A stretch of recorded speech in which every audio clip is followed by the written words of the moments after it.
L'Aleph, un recueil de nouvelles de Jorge Luis Borges. Texte lu et sonorisé par Eric Hansen. Aujourd'hui, l'immortel.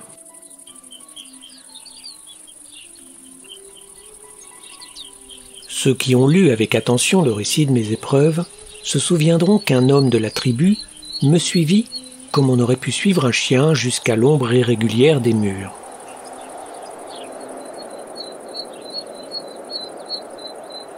Quand je sortis du dernier souterrain, je le trouvai à l'entrée de la caverne.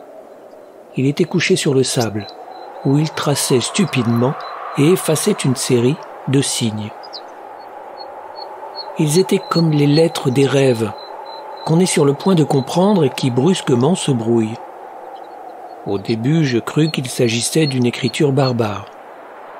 Puis je compris qu'il était absurde d'imaginer que des hommes qui n'étaient pas parvenus au langage fussent capables d'écrire.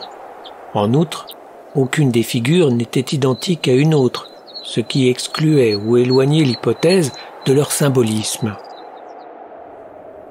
L'homme les traçait, les regardait et les corrigeait. Tout à coup, comme si le jeu l'ennuyait, il les effaça avec la paume et l'avant-bras. Il me considéra, ne parut pas me reconnaître. Sans doute le soulagement qui m'inondait était si grand ou si grande et si horrible ma solitude qu'il me vint à l'idée que ce troglodyte rudimentaire qui, au sol de la grotte, levait les yeux sur moi, m'avait attendu. Le soleil chauffait la plaine. Quand nous revînmes, sous les premières étoiles, le sable était brûlant sous nos pieds. Le troglodyte me précédait. Cette même nuit, j'imaginais de lui enseigner à reconnaître et si possible à répéter tel ou tel mot. Le chien et le cheval, me dis-je, se montrent capables du premier exploit. De nombreux oiseaux, par exemple le rossignol des Césars, du second. Pour stupide que fût l'entendement d'un homme, il serait toujours supérieur à celui d'êtres irrationnels.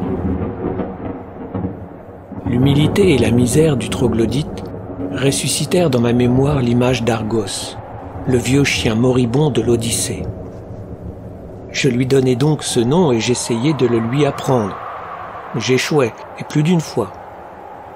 Les ruses, la rigueur et l'obstination se révélèrent également vaines. Immobile, les yeux fixes, il ne paraissait pas entendre les sons que je tentais de lui inculquer. À quelques pas de moi, il semblait extrêmement loin. Étendu sur le sable, comme un petit sphinx de lave écroulée, il laissait tourner sur lui les cieux depuis le crépuscule de l'aube jusqu'à celui du soir. J'estimais impossible qu'il ne comprît pas mon dessein. Je me rappelais que les Éthiopiens sont persuadés que les singes délibérément ne parlent pas pour qu'on ne les oblige pas à travailler. J'attribuais au soupçon ou à la peur le silence d'Argos. De cette hypothèse, je passais à d'autres, non moins extravagantes. Je pensais qu'Argos et moi apprenions à des univers distincts. Je pensais que nos perceptions étaient identiques, mais qu'Argos les combinait de façon différente et construisait avec elles d'autres objets. Je pensais qu'il n'existait peut-être pas d'objet pour lui, mais un va-et-vient continuel et vertigineux d'impressions d'une extrême brièveté. Je pensais à un monde sans mémoire, sans durée. J'examinais la possibilité d'un langage qui ignorerait les substantifs, un langage de verbes impersonnels et d'épithètes indéclinables. Ainsi mouraient les jours, et avec les jours les années. Pourtant, quelque chose de pareil au bonheur arriva un matin. Il plut, avec une puissante lenteur. Les nuits du désert peuvent être froides, mais celle-ci avait été un brasier. Je rêvais qu'un fleuve de Thessalie, aux eaux duquel j'avais restitué un poisson d'or, venait me racheter. Sur le sable rouge et la pierre noire, je l'entendais s'approcher. La fraîcheur de l'air et le bruit affairé de la pluie me réveillèrent. Je courus, nu, la recevoir. La nuit tirait à sa fin. Sous les nuages dorés, la tribu, aussi heureuse que moi, s'offrait à l'averse vivifiante avec une sorte d'extase. On aurait dit des corybantes, possédées par le dieu.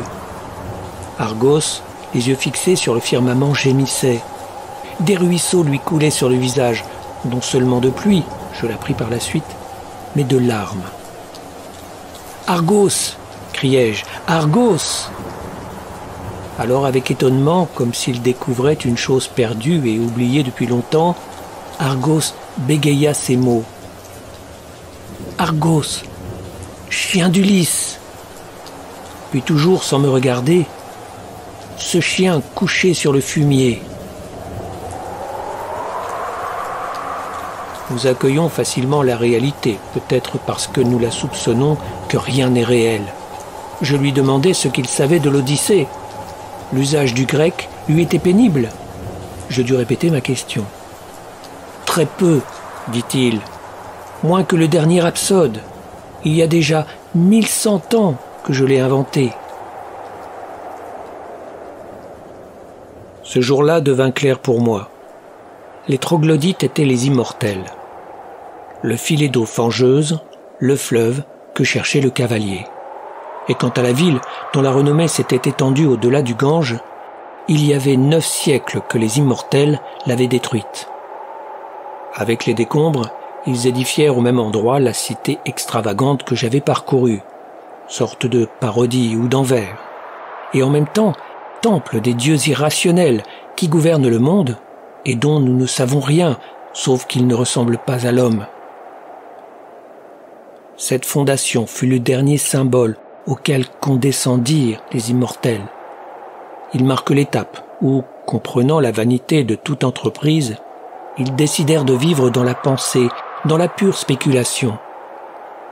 Ils élevèrent la construction, l'oublièrent et allèrent se terrer dans les crevasses. Absorbés, ils percevaient à peine le monde physique. Homère me racontait tout, me parlant comme à un enfant.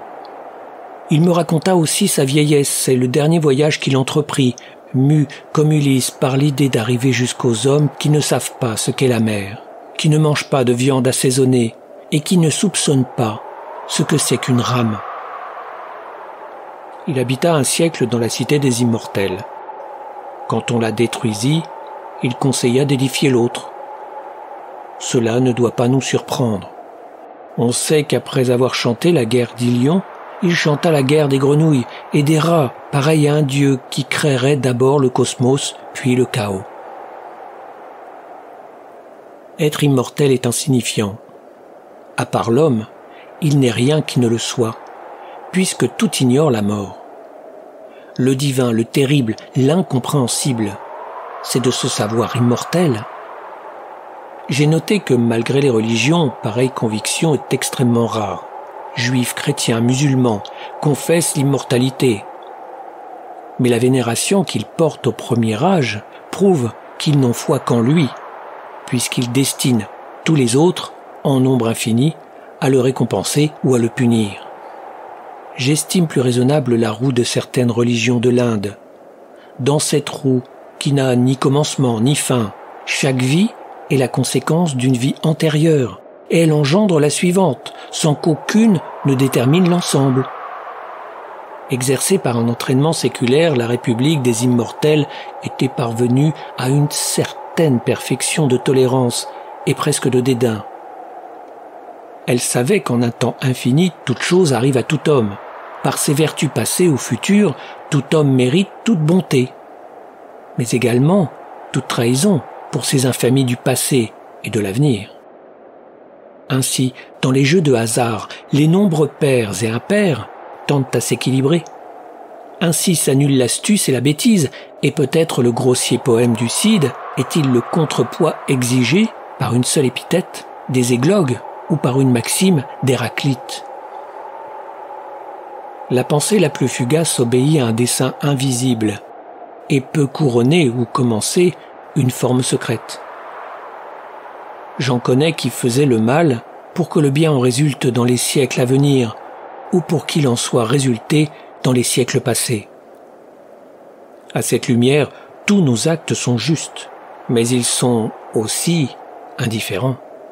Il n'y a pas de mérites moraux ou intellectuels. Homère composa l'Odyssée, aussitôt accordé un délai infini, avec des circonstances et des changements infinis. L'impossible était de ne pas composer, au moins une fois l'Odyssée. Personne n'est quelqu'un. Un seul homme immortel est tous les hommes. Comme Corneille Agrippa, je suis Dieu, je suis héros, je suis philosophe, je suis démon et je suis monde. Ce qui est une manière fatigante de dire que je ne suis pas.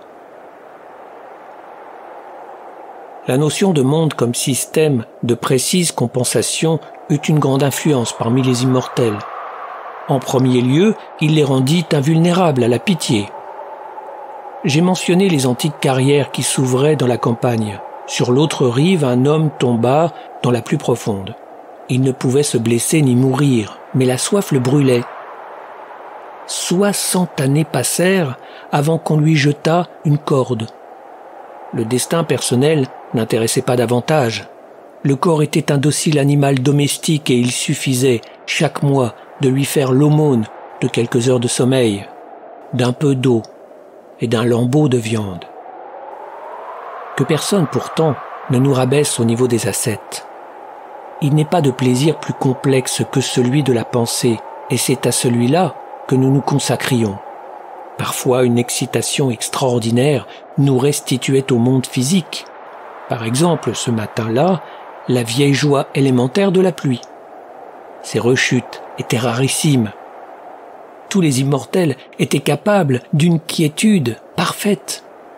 Je me souviens de l'un d'eux que je n'avais jamais vu debout. Un oiseau avait fait son nid sur sa poitrine.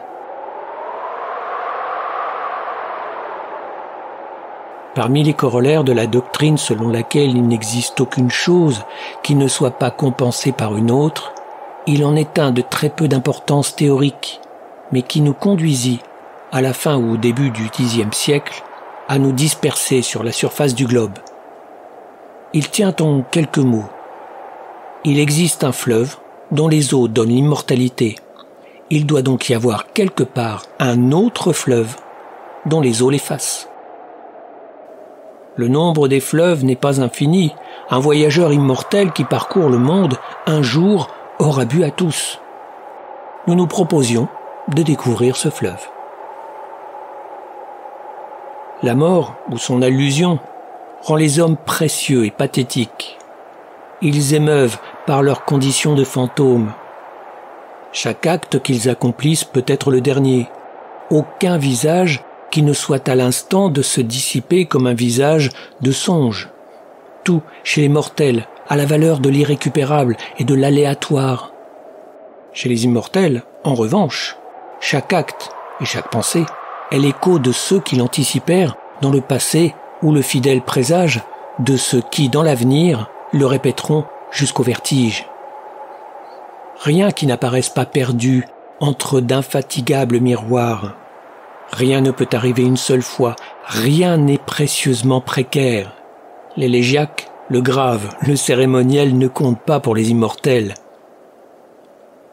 Homère et moi, nous nous sommes séparés aux portes de Tanger. Je crois que nous ne nous sommes pas dit adieu.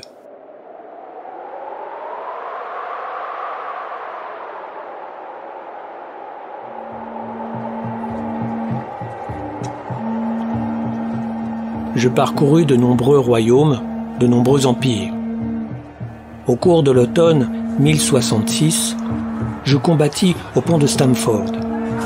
Je ne me souviens pas maintenant si ce fut dans l'armée d'Harold, lequel ne tarda pas à trouver son destin, ou dans celle de l'infortuné Harald Hardrada, qui conquit 6 pieds de terres anglaises, ou un peu plus.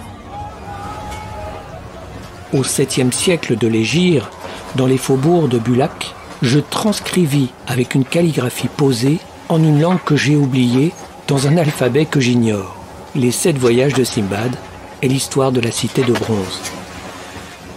Dans une cour de la prison de Samarcande, j'ai beaucoup joué aux échecs. À Bikanir, j'ai professé l'astrologie, et aussi en Bohême. En 1638, j'étais à Kolosvar, près de Leipzig. À Aberdeen, en 1714, je souscrivis aux 6 volumes de l'Iliade de Pope. Je sais que je les fréquentais avec délice. Vers 1729, j'ai discuté l'origine de ce poème avec un professeur de rhétorique nommé, je crois, Guillaume Battista. Ses arguments me parurent irréfutables. Le 4 octobre 1921, le Patna qui me conduisait à Bombay dut relâcher dans un port d'Érythrée où je descendis. Je me souvins d'autres matins très anciens, également face à la mer Rouge, quand j'étais tribun romain et que la fièvre et la magie et l'inaction consumaient les soldats. Dans les environs, il y avait un ruisseau d'eau claire. J'y bus, poussé par l'habitude. Quand je remontais sur la berge, un arbuste épineux me déchira le dos de la main. La douleur inaccoutumée me parut très vive. Incrédule, taciturne, heureux, je regardais, se formait une précieuse et lente goutte de sang. « Je suis redevenu mortel !» me répétais-je. « De nouveau, je suis pareil aux autres hommes !» Cette nuit-là, je dormis jusqu'à l'aube. Au bout d'un an, j'ai relu ces pages. Je m'assure qu'elles ne trahissent pas la vérité, mais dans les 2 premiers chapitres et même dans quelques paragraphes des suivants, il me semble percevoir quelque chose de faux. C'est peut-être la conséquence de l'abus de détails circonstanciels, procédés que j'ai appris chez les poètes et qui font tout paraître faux. Car pareils détails abondent bien dans la réalité, mais nullement dans la mémoire qu'on en a. Cependant, je crois avoir découvert une raison plus cachée. Je la dirai, peu importe qu'on me juge fantastique.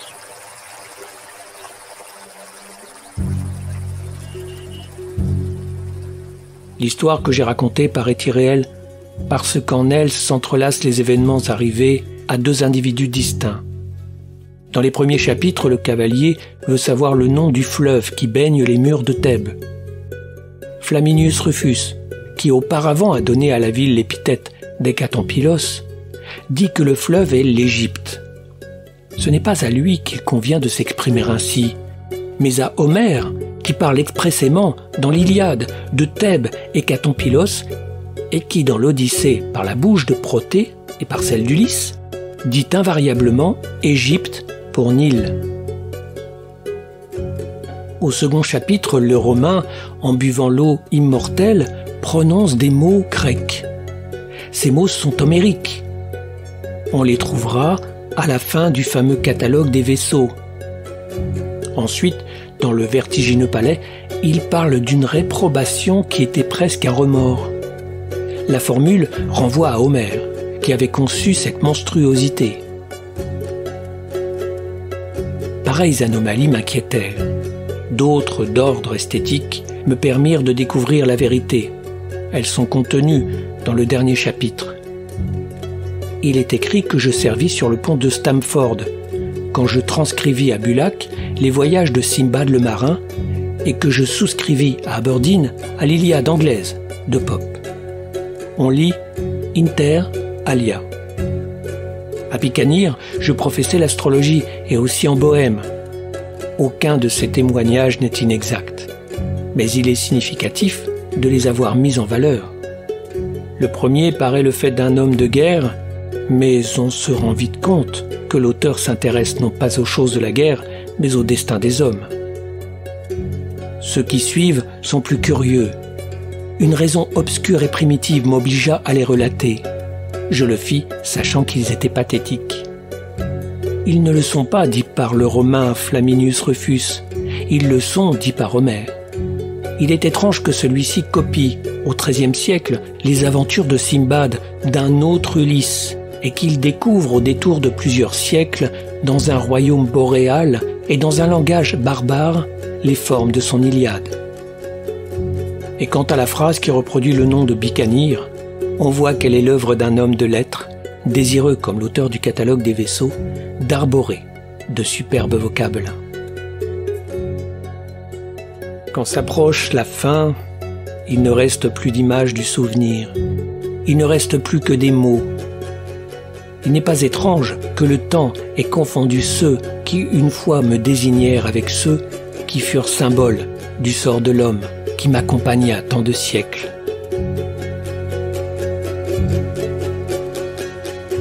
J'ai été Homère. Bientôt, je serai personne, comme Ulysse. Bientôt, je serai tout le monde. Je serai mort.